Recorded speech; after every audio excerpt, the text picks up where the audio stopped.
Hi, welcome back to Flicks and Chill. I'm Malloy, your narrator, and your movie critic, Sean. Sup, movie lovers?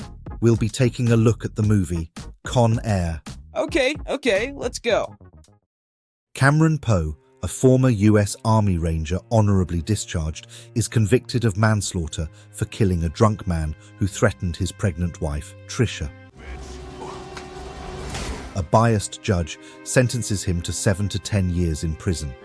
Where you shall remain incarcerated for... During his sentence, he stays in touch with his wife and daughter and works on self-improvement. 8 years later, Poe is paroled and set to return home to Alabama on his daughter Casey's 7th birthday.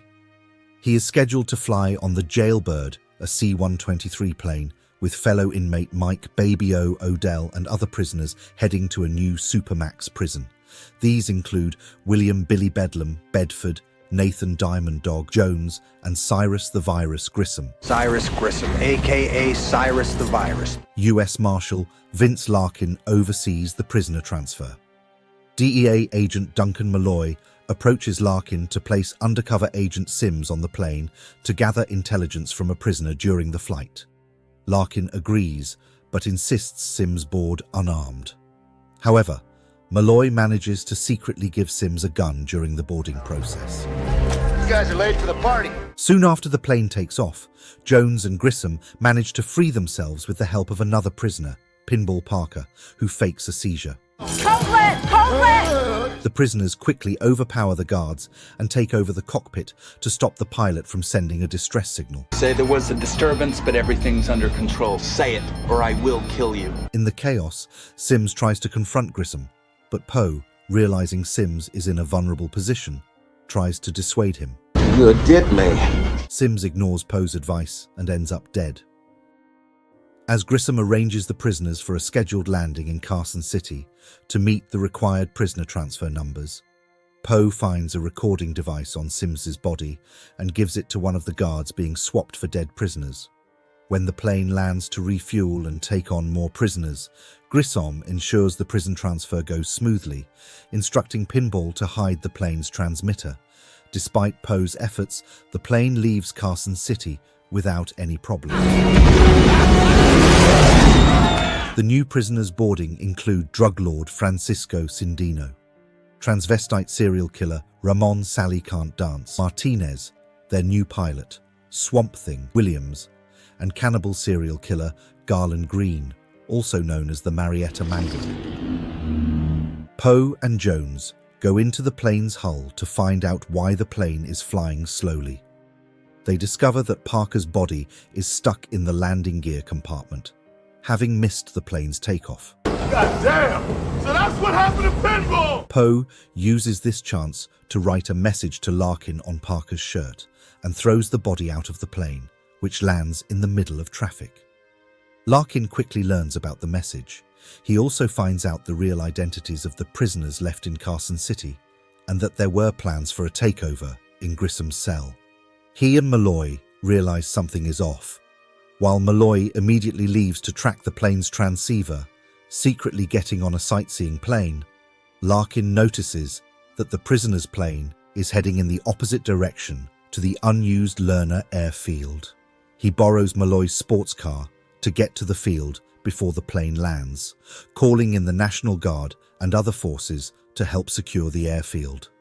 On the plane, Poe tries to hide his identity. He ends up killing Bedford when Bedford finds Poe's parole letter among the personal items in the hull. Poe finds out from Grissom that Cindino set up this scheme, promising that another plane would be waiting for them at Lerner to help them get asylum in a non-extradition territory. The plane lands at the airfield and gets stuck, but there doesn't seem to be another plane waiting for them. Where's the plane, Francisco? I don't know. Have patience. While Grissom forces the other prisoners to dig out the plane, Poe searches the field to find insulin for Odell, who is having a diabetic shock due to withdrawal from his medication. Larkin, who is also on the field, stumbles upon the plane that Cindino promised.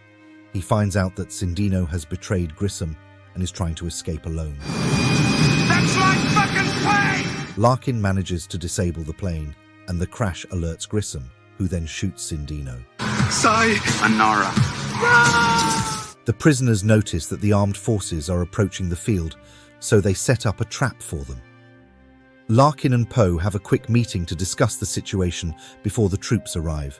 Larkin leaves to prevent the troops from being slaughtered, while Poe goes back to the plane to give Odell his insulin. When the troops overrun the trap, Grissom and the remaining prisoners get back on the plane and take off, even though the plane is damaged. Grissom soon finds out Poe's real identity, and after shooting Odell, gets ready to kill him. Jesus! Malloy, who has located the jailbird, starts shooting at it from a helicopter and disables one of the engines, causing the plane to lose fuel.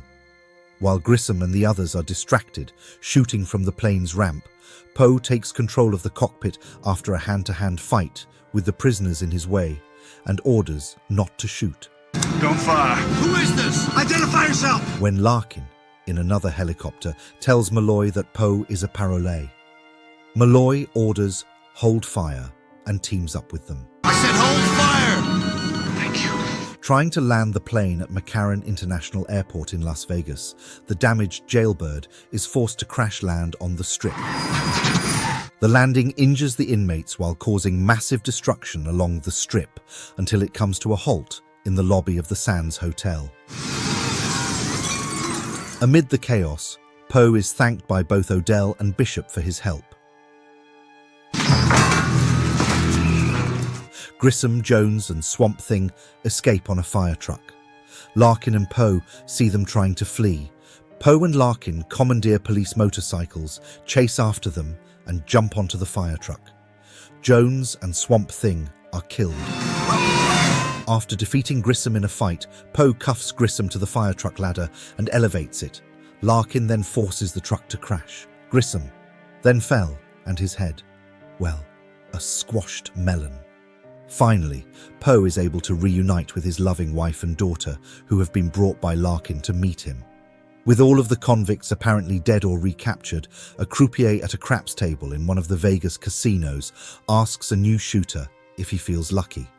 The shooter, Garland Green, whom is the only prisoner who apparently escaped, takes the dice, sips a margarita and replies without a smile, yes, he does, and is presumed to be giving up his life as a cannibal serial killer. Sean, over to you. Okay, so Con Air is a roller coaster ride of explosive action and larger-than-life characters, but beneath its surface, there's a lack of moral depth that may leave some viewers wanting more. While the cast delivers strong performances, including a memorable turn by Dave Chappelle as a lively felon, the story itself lacks substance. For most teens, however, this won't be an issue. The film offers the typical blockbuster experience, with clear-cut heroes and villains and plenty of adrenaline-fueled thrills. Nicolas Cage's character, Cameron Poe, is a stand-up guy who remains loyal to his friends and colleagues, while the antagonists are portrayed as sinister and scheming. Con Air delivers on its promise of action-packed entertainment, peppered with witty one-liners and memorable set pieces. From car crashes to massive explosions, the film keeps audiences on the edge of their seats. Yet, beneath the surface, there are some problematic themes. Poe's motivations for his actions may be seen as noble, but they also perpetuate outdated gender stereotypes. The film's portrayal of violence is also concerning, with characters being tortured and killed without much remorse. It's a stark reminder of the desensitization to violence that can occur in the context of entertainment. Overall, Con Air is a thrilling ride that offers plenty of popcorn-worthy moments. However, its lack of moral complexity and problematic themes may leave some viewers feeling unsatisfied. It's a film that delivers on its promises of action and excitement, but falls short when it comes to deeper substance. Yeah, that's it. Thank you, Sean, and thank you, the viewers, for watching. That's it for now. Goodbye.